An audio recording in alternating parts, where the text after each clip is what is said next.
قال فبما أغويتني لأقعدن لهم صراطك المستقيم। শয়তান আল্লাহ রাব্বুল আলামিনের কাছে বলেছে, আপনি যেহেতু আমাকে পথভ্রষ্ট করে আমাকে যেহেতু জান্নাত থেকে বের করেই দিয়েছেন, তাহলে শুনে রাখেন লাআকউদান্না লাহুম সিরাতাকাল মুস্তাকিম, আমি সরল সঠিক পথের সামনে গিয়ে ওত পেতে বসে থাকব। প্রত্যেকটা মানুষের সরল সঠিক পথের সামনে গিয়ে ওত পেতে বসে থাকব। নামাজ পড়তে আসতেছেন, আপনি মসজিদে ঢুকতে পারতেছেন না, কারণ কি? শয়তান বসে আছে। আপনাকে নামাজের আহ্বান করা হচ্ছে, নামাজে ডাকা হচ্ছে, নামাজের জন্য আসতে বলা হচ্ছে, আপনি বলতেছেন আমার লুঙ্গি নষ্ট, আমার প্যান্ট নষ্ট, আমার এই সমস্যা সেই সমস্যা। এই যে কথাগুলো আপনার মুখ দিয়ে বের করে, এটা হলো সেই মারদুদের কথা। সেই মারদুদ আপনার মুখ থেকে সমস্ত কথা বের করে।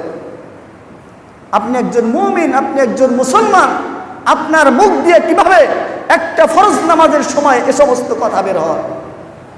অত্যন্ত আফসোসের বিষয়। শয়তান কি বলছে? ক্বালা ফাবিমা আগওয়াইতানি লাআকউদান্না লাহুম সিরাতাকাল মুস্তাকিম। হে আল্লাহ, আপনি যেহেতু আমাকে পথভ্রষ্ট করেছেন, অবশ্যই আপনার সরল সঠিক পথের সামনে গিয়ে ওত পেতে বসে থাকব।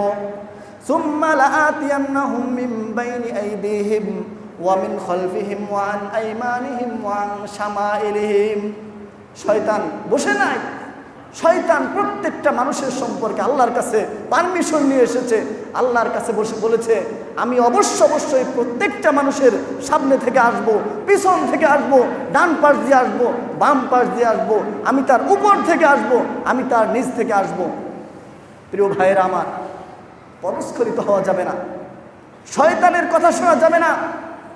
শয়তান আমার আপনার, এমনকি আল্লাহ রাব্বুল আলামিনের চিরশত্রু, এমনকি শয়তান সেই পৃথিবীর সূচনা লগ্ন থেকে আজ পর্যন্ত প্রত্যেকটা ব্যক্তিকে পদস্খলন করেছে যারা শয়তানের কথা মেনেছে।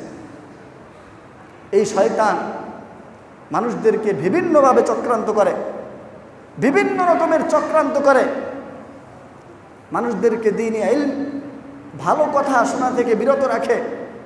শয়তানের কাজ হলো মানুষকে পদস্খলিত করা, মানুষকে বিপদগামী করা, মানুষকে পথভ্রষ্ট করা।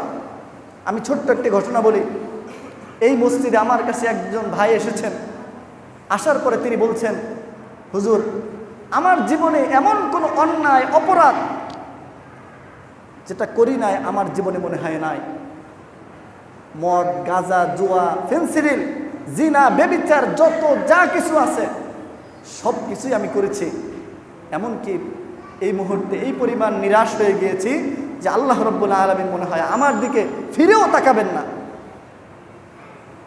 আমি বুঝলাম যে ভাইয়ের মনের ভিতরে হয়তো আল্লাহ রাব্বুল আলামিনের পক্ষ থেকে কোনো নুসরাত এসেছে, কোনো সাহায্য এসেছে, সেজন্যই সে আজকে মসজিদের ইমাম সাহেবের নিকট এসেছে। আমি একটা আয়াত বললাম যে আপনার এই সমস্ত কথার সলিউশন আল্লাহ রাব্বুল আলামিন এক কথার মাধ্যমে দিয়েছেন। আল্লাহ রাব্বুল আলামিন বলেছেন, লা তাকনাতু মির রাহমাতিল্লাহ। আল্লাহ রাব্বুল আলামিনের রহমত থেকে তোমরা নিরাশ হও না, তোমরা নিরাশ হও না।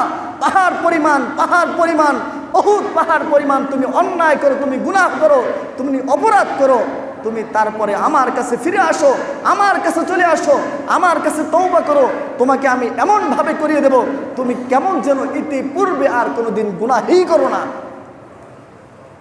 আলহামদুলিল্লাহ, আল্লাহ রাব্বুল আলামিনের দরবারে হাজারো লক্ষ কোটি শুকরিয়া। সেই ভাই সেই দিন থেকে আজও পর্যন্ত আমার মসজিদে নামাজ পড়ে, এমনকি কোরআন শরীফ খতম। আলহামদুলিল্লাহ, 5 ওয়াক্ত নামাজ, কোরআন শরীফ সব কিছুই সব ঠিকঠাক মতো হচ্ছে। আলহামদুলিল্লাহ, আল্লাহ তাআলার দরবারে হাজারো লক্ষ কোটি শুকরিয়া। আরও কয়েকজন ভাইকে আমি বুঝাই, তারা নামাজ পড়ছে, নামাজ পড়ার পরে বলছে যে এত আনন্দ, মনের ভিতরে এত শান্তি আর কোনোদিন পাইনি। আগে কেমন যেন মনের ভিতরে কেমন অশান্তি লাগতো, মনের ভিতরে কেমন যেন একটা অশান্তি লাগতো, কিন্তু অশান্তিটা কিসের সেটা তো আমি জানতাম না।